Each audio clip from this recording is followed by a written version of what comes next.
뉴욕 증시는 이번 주 예정된 연방공개시장위원회 정례회의를 앞두고 반등했습니다. 30일 뉴욕 증권거래소에서 다우존스 30 산업평균지수는 전장보다 511.37포인트, 1.58% 상승한 32,928.96으로 장을 마쳤습니다. 스탠더드앤드푸어스 S&P 500 지수는 전장보다 49.45포인트, 1.2% 오른 4,166.82로, 나스닥 지수는 전장보다 146.47포인트, 1.16% 상승한 12,789.48로 거래를 마감했습니다. 지난주 S&P 500 지수와 나스닥 지수는 최근 고점 대비 10% 이상 하락하며 조정 영역에 들어섰습니다. 이날은 기술적 조정 이후 저가 매수세 유입으로 지수는 반등했습니다. S&P 500 지수는 하루 만에 조정 영역을 벗어났으나 이 같은 흐름이 지속될지는 좀 더 지켜봐야 할 부분입니다. 이번 주에는 31일부터 1일까지 연방준비제도의 11월 FOMC 정례회의가 열릴 예정입니다. 연준의 이번 회의에서 기준금리를 동결할 것으로 예상되지만 투자자들은 연준이 남은 12월 회의에서 금리를 추가 인상할지 아니면 이쯤에서 인상을 종결할지를 주목하고 있습니다.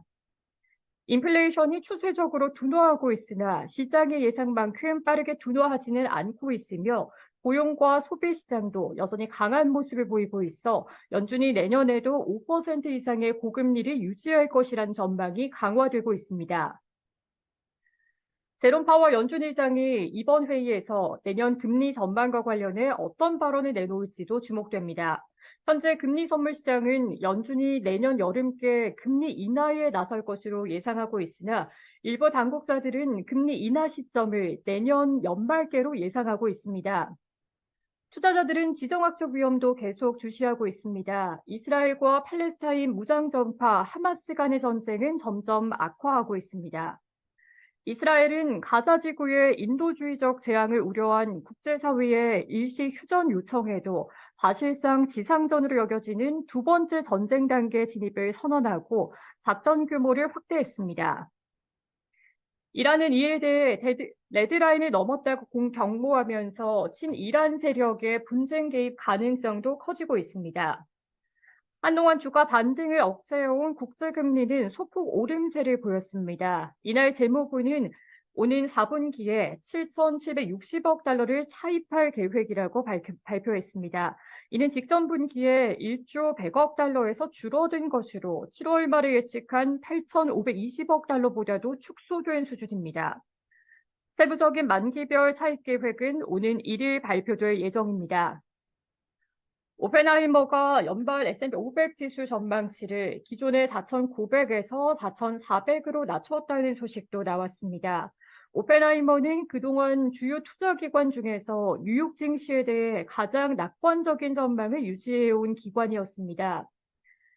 이번 주 목요일에는 미국의 시가총액 1위 기업인 애플의 분기 실적도 나올 예정입니다. 기업들의 실적은 지금까지 대체로 예상치를 웃돌고 있으나 향후 가이던스에 대한 투자자들의 우려가 가시지 않고 있어 주가는 지지부진합니다.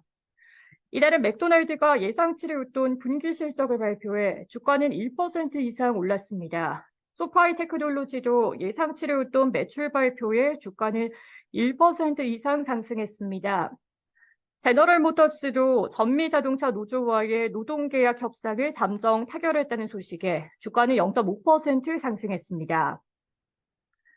테슬라의 주가는 배터리 협력업체 파나소닉이 일본 내 배터리 생산을 대폭 줄일 것이라고 밝히면서 5% 가까이 하락했습니다.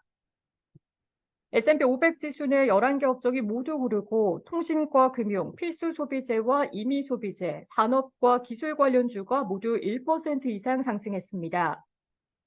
뉴욕 증시 전문가들은 기술적으로 과매도 반등이 나올 수 있다고 말했습니다.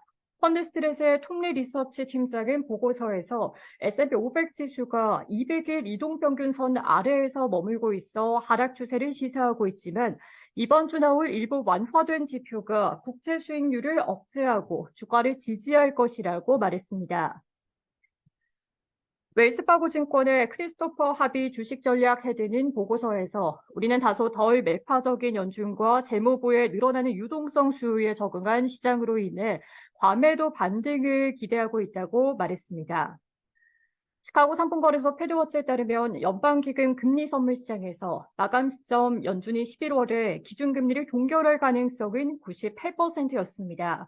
12월 회의에서 금리를 동결할 가능성은 74.3%, 금리를 0.25%포인트 인상할 가능성은 24.4%를 나타냈습니다.